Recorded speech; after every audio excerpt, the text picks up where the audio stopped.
અમદાવાદમાં ઢોસા ખાવાથી 2 બાળકોના મોતનો આક્ષેપ। રહસ્યમય ઘટનામાં માતા પિતાની હાલત ગંભીર હોવાનું સામે આવ્યું। પરિવારે કહ્યું, ખીરામાંથી ઢોસા બનાવીને ખાધા તો બધાને ઉલટીઓ થઈ। અમદાવાદમાં એક રહસ્યમય અને શોકિંગ ઘટના સામે આવી છે। ચાંદખેડા વિસ્તારમાં તૈયાર ખીરું લાવી તેના ઢોસા બનાવી ખાવાથી 2 માસૂમ બાળકીના મોત નિપજ્યાનો પરિવારે આક્ષેપ કર્યો છે। મારુતિ પ્લાઝા સોસાયટીમાં રહેતા વિમલ પ્રજાપતિ ઘનશ્યામ ડેરીમાંથી ખીરું લાવ્યા હતા। તેમાંથી ઢોસા બનાવી ખાતા પરિવારની તબિયત લથડી હતી, જેમાં 3 મહિનાની રાહ અને 4 વર્ષની મિશ્રી નામની બાળકીના મોત નિપજ્યા હતા। જ્યારે વિમલ પ્રજાપતિ અને તેમના પત્ની ભાવના પ્રજાપતિ હાલ કેડી હોસ્પિટલમાં સારવાર લઈ રહ્યા છે। ઘટના બહાર આવતા જ ચાંદખેડા પોલીસે અકસ્માતે મોતનો ગુનો દાખલ કરીને તપાસ શરૂ કરી છે અને ખીરાની ક્વોલિટી જાણવા ઘનશ્યામ ડેરી પર FSLની ટીમે સેમ્પલની તપાસ હાથ ધરી છે। હું હરિશંકર પ્રજાપતિ, મારો છોકરો સાંજે 8 વાગે ઘનશ્યામ ડેરી આઈસી રોડથી ખીરું લઈને આવ્યો। પછી એને ઢોસા બનાવીને ખાધા અને એટલે જ ખાધા હતા। અને ત્રીજા દિવસે સવારે ઉલટીઓ ચાલુ થઈ ગઈ। પછી એને એડમિટ કર્યો। પછી એની વાઈફને ખબર ના પડી કે આ ખાવાથી જ ઉલટીઓ થઈ છે, એટલે એને બી ખાધું ને એની નાની છોકરી હતી એને બી એક ઢોસું ખવડાવ્યું। એટલે એ લોકો બી બીજા દિવસથી પાછા ઉલટીઓ ચાલુ કરવા માંડ્યા। એટલે આ ત્રણેયને હોસ્પિટલ લઈ ગયા, ચારેને હોસ્પિટલ લઈ ગયા। પછી એક નાની બેબી હતી 2 મહિનાની, એ હિંચકી ખાતી ખાતી એની ડેથ થઈ ગઈ। પછી બીજા દિવસે 3.5 વર્ષની બેબી હતી, એને બી એડમિટ કરી હતી, છતાં અમે છૂટી લઈને આવ્યા। પછી બીજા દિવસે પાછી એને બી પ્રોબ્લેમ થઈ એટલે હોસ્પિટલ લઈ ગયા કેડીમાં, તો ડૉક્ટરે બચાવી ના શક્યા। એના ડૉક્ટરે ઓક્સિજનની કમી બતાવીને એને ડેથ ઘોષિત કરી દીધી। પછી અત્યારે છોકરો અને છોકરી 2 કેડી હોસ્પિટલમાં એડમિટ છે, એ આઈસીયુમાં છે। એટલે આનું અમારે પૂરી જાંચ પોલીસ દ્વારા થઈને આની પૂરી જાંચ પ્રક્રિયા કરીને એનું ન્યાય અમને અપાવવો જોઈએ એવું મીડિયાને અમે રિક્વેસ્ટ કરી। ગઈકાલ તારીખ 5/4/2026ના રોજ જે વિપુલ કુમાર ગૌરીશંકર પ્રજાપતિ છે, એમણે જાહેરાત આપી છે કે એમની જે દીકરી છે 3 વર્ષની મિષ્ટી, એ મરણ ગયેલ છે।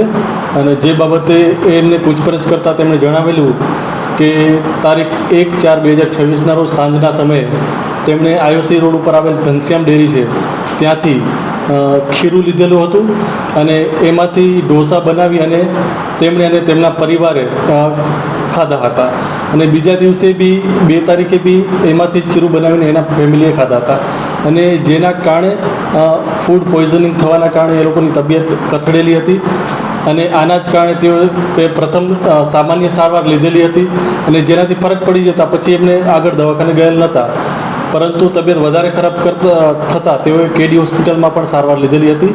અને બાદમાં તારીખ 4/4/2026ના રોજ તેમની જે 2.5 મહિનાની દીકરી છે, અચાનક તેનું મરણ ગયેલું હતું, જે બાબતે તેઓ જાહેરાત કરેલી નથી, પરંતુ તેની અંતિમ વિધિ કરી નાખેલી હતી। ત્યારબાદ તારીખ 5/4/2026ના રોજ જે તેમની 3 વર્ષની દીકરી છે, તે સવારે ઉઠેલી અને અચાનક ચક્કર આવતા પડી જતા તેને કેડી હોસ્પિટલ લઈ ગયેલા હતા અને ત્યાં તેને મરણ જાહેર કરેલી હતી। અને આ બાબતે ચાંદખેડા પોલીસ સ્ટેશન ખાતે અકસ્માત મોતનો ગુનો દાખલ કરેલ છે। તેમજ આ જે મરણ જનાર દીકરી છે તેનું પેનલ ડૉક્ટરથી PM કરવામાં આવેલ છે, તેમજ FSLની ટીમને સાથે રાખી તેમજ ફૂડ એન્ડ ડ્રગ્સની ટીમને સાથે રાખી જે મરણ જનાર છે તેનું ઘર તેમજ આ જે ઘનશ્યામ ડેરી છે ત્યાં તપાસ કરી અને સેમ્પલ લેવાની વિધિ છે ચાલુમાં છે હાલ। પોલીસની પ્રાથમિક તપાસમાં કંઈ સામે આવ્યું છે? ડૉક્ટરની સાથે વાતચીત દરમિયાન કંઈ હકીકત સામે આવી છે કે કયા કારણોસર આ મૃત્યુ નીપજ્યા હોઈ શકે છે?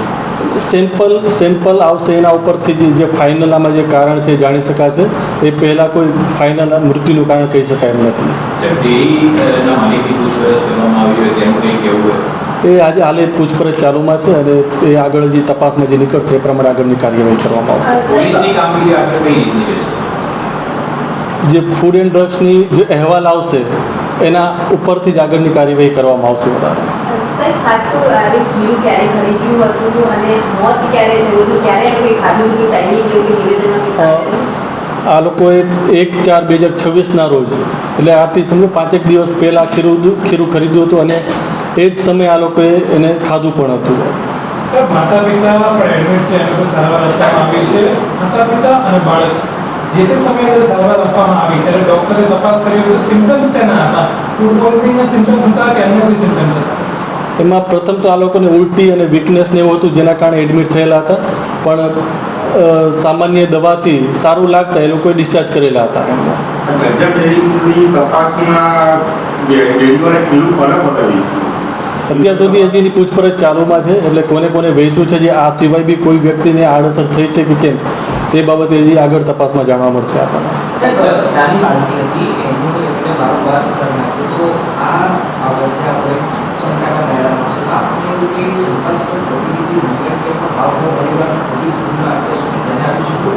એ અત્યાર સુધી તો હજી જાણી નથી શકેલ, કારણ કે એના જે ફેમિલી મેમ્બર છે, એની મધર છે, ફાધર છે, એ લોકોની બી તબિયત હજી એટલી પ્રોપર નથી, એટલે આપણે આ બાબતે હજી ઊંડાણપૂર્વક તપાસ કરશું અને બીજું બી કોઈ એંગલ નીકળશે તો એ બાબતે પણ તપાસ કરવામાં આવશે. તો ડેરીમાંથી કોઈ વસ્તુ કબજે કરી હોય, કોઈ સેમ્પલ કેટલું લીધું છે એવું? સેમ્પલ લેવા માટે તે અત્યારે અમારી ટીમ અને ફૂડ એન્ડ ડ્રગ્સની ટીમ ત્યાં જ છે અને એ પ્રક્રિયા ચાલુમાં છે. तो व्हाट्सएप, ट्विटर, फेसबुक, इंस्टा जहाँ भी आपका अकाउंट है, इसे शेयर बटन के द्वारा वहाँ पर शेयर करें